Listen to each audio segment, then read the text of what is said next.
Assalamualaikum. Dear students, we have read the poem Cuckoo.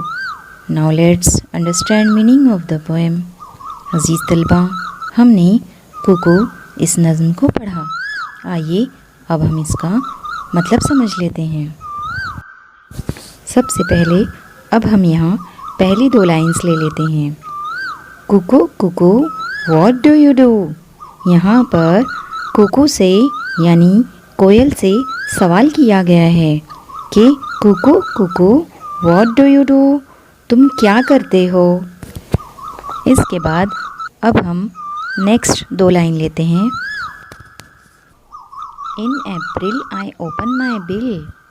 यहाँ पर कुकू ने सवाल का जवाब दिया है कि इन अप्रैल आई ओपन माई बिल, अप्रैल के महीने में मैं अपनी चोंच खोलता हूँ। बिल का मतलब होता है बीक, इसे हम उर्दू में कहेंगे चोंच। इन अप्रैल आई ओपन माई बिल, इसका मतलब ये है कि कुकू अप्रैल के महीने में गाने के लिए अपनी चोंच खोलता है।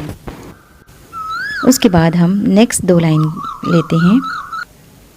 इनमें आई सिंग ऑल डे, यानी कि कुकू ये परिंदा, ये बर्ड हमसे ये कह रहा है कि इनमें आई सिंग ऑल डे, मई के महीने में मैं पूरा दिन गाता हूँ।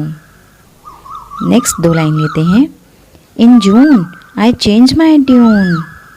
इन June I change my tune, इसका ये मतलब होता है कि कुकू हमसे ये कह रहा है कि जून के महीने में मैं अपने गाने का तरीका बदल देता हूँ।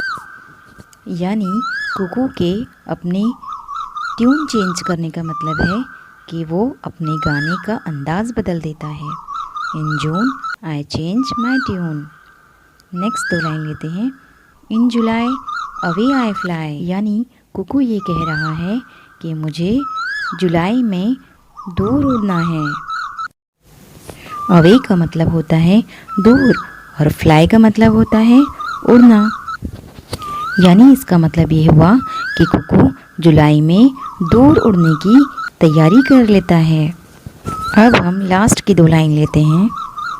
इन अगस्त गो गो आई मस्ट, यानी कुकू हमसे ये कह रहा है कि अगस्त के महीने में गो गो आई मस्ट, मस्ट का मतलब होता है लाजमी, यानी कि अगस्त के महीने में मुझे जाना लाजमी है। यानी हमें ये बात समझ में आती है कि अगस्त के महीने में कुकू ये परिंदा चला जाता है, उसे जाना ज़रूरी होता है। मस्ट यानी ज़रूरी या लाजमी। अजीज़ तलबा, आपने इस नज़्म का मतलब समझ लिया है। अब चलिए इस नज़्म की अगली एक्टिविटी की तरफ।